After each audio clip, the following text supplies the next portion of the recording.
Assalamualaikum warahmatullahi wabarakatuh. Selamat pagi dan selamat siang ya. Hari ini Ibu masih akan menjelaskan mengenai teks eksposisi. Pada pertemuan sebelumnya kita telah membahas mengenai pengertian, ciri-ciri, dan juga jenis-jenis dari teks eksposisi. Sementara pada hari ini Ibu akan menjelaskan kepada kalian mengenai struktur dan kebahasaan dari teks eksposisi.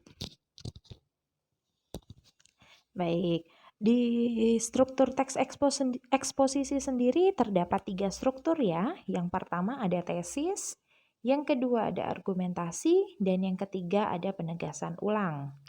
Apa itu yang dimaksud dengan tesis? Tesis itu sendiri adalah bagian pembuka dalam teks eksposisi. Tesis ini juga bisa disebut juga sebagai pernyataan pendapat. Letaknya biasanya berada di awal paragraf ya. Biasanya di paragraf pertama sampai paragraf kedua atau hanya ada di paragraf pertama saja.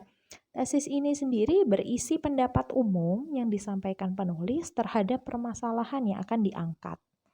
Baik, yang kedua ada argumentasi. Nah, argumentasi ini merupakan unsur penjelas untuk mendukung tesis yang disampaikan. Jadi, tesis tadi kan berisi pendapat secara umum.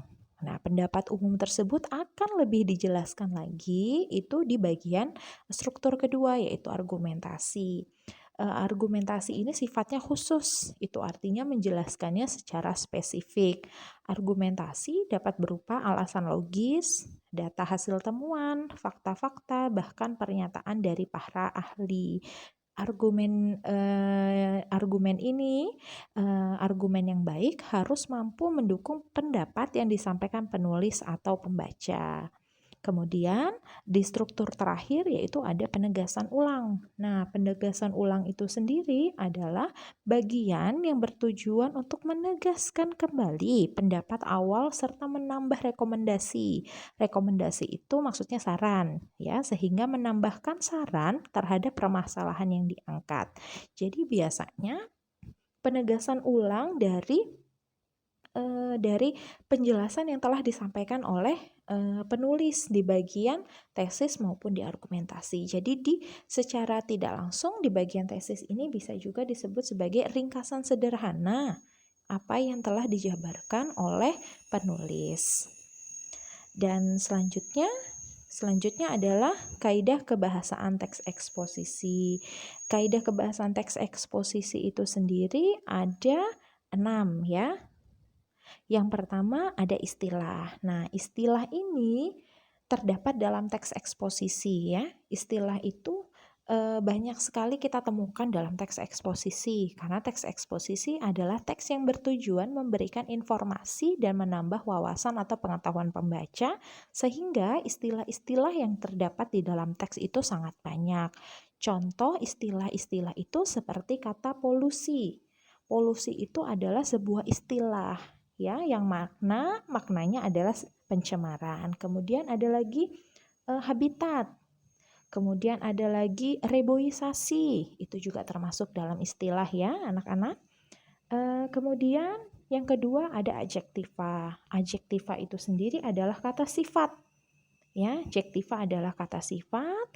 Di dalam teks eksposisi terdapat cukup banyak adjektiva atau kata sifat. Nah, kata sifat itu biasanya yang dalam teks eksposisi misalkan pemerintah harus serius menghadapi masalah yang terjadi. Nah, kata serius itu termasuk dalam jenis adjektiva. Kemudian banyak masalah, maka kata banyak juga termasuk dalam adjektiva. Selain kata itu ada juga kata tinggi, kata buruk, kata besar. Nah, itu juga termasuk dalam adjektiva yang sering kita temukan dalam teks eksposisi. Kemudian yang ketiga ada afiksasi. Afiksasi atau imbuhan ya, afiksasi atau imbuhan.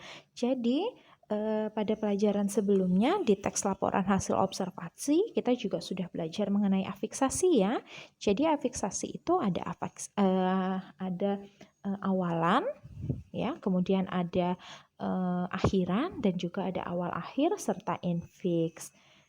Kemudian yang keempat ada verba. Verba atau kata kerja. Jadi segala jenis kata yang melakukan tindakan atau yang mengenai tindakan itu disebut dengan kata kerja.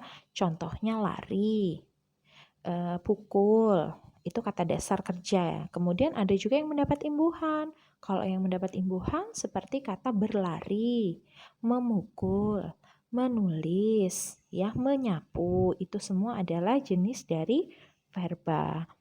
Kemudian yang keempat itu ada pronomina. Pronomina adalah kata ganti, ya. Pronomina adalah kata ganti orang.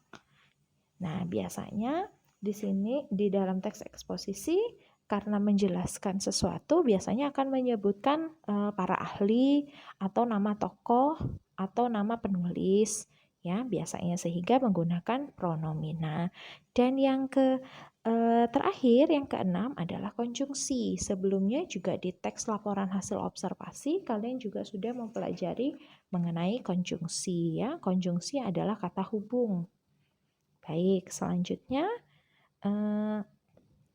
Ibu akan menjelaskan kalian mengenai bagaimana cara menyusun teks eksposisi. Nah, cara menyusun teks eksposisi itu yang pertama ada langkah-langkahnya. Nah, langkah-langkah untuk menyusun teks eksposisi, yang pertama menentukan topiknya dulu. Kalian ingin membahas mengenai apa topiknya? Misalkan tentang bencana lingkungan. Berarti kalian harus fokus mencari bencana lingkungan yang memang saat ini sedang terjadi di daerah kalian atau di negara kita. Kemudian menentukan tujuan penulisan. Apa tujuan kalian memilih topik tersebut? Ya, kemudian yang ketiga adalah membuat kerangka teks, ya.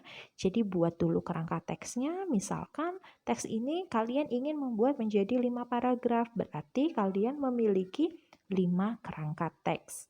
Yang keempat yaitu mengembangkan gagasan pokok dan gagasan penjelas. Dari kerangka teks tadi, kalian kembangkan lagi menjadi gagasan pokok dan juga gagasan penjelasnya.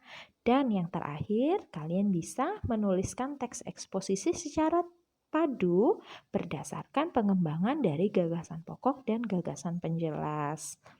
Kemudian, penyuntingan yang terakhir, setelah kalian membuat teks eksposisi, hal yang harus kalian lakukan yaitu menyunting. Penyuntingan adalah kegiatan proses cara pembuatan menyunting, ya. Kegiatan menyunting dapat dilakukan dengan membaca, mencermati, menambah, atau mengurangi isi teks. Kegiatan menyunting juga dapat dilakukan dengan memperbaiki kesalahan kebahasaan dan unsur-unsur yang kurang tepat dalam teks. Biasanya menyunting ini istilah yang paling sering kalian gunakan yaitu mengedit, ya. Jadi menyunting, mengedit itu sama.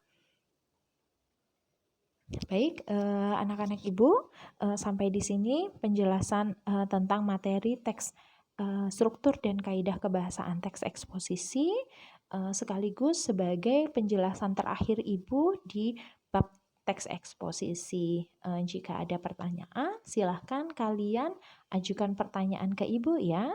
Sampai jumpa di pertemuan selanjutnya. Wassalamualaikum warahmatullahi wabarakatuh.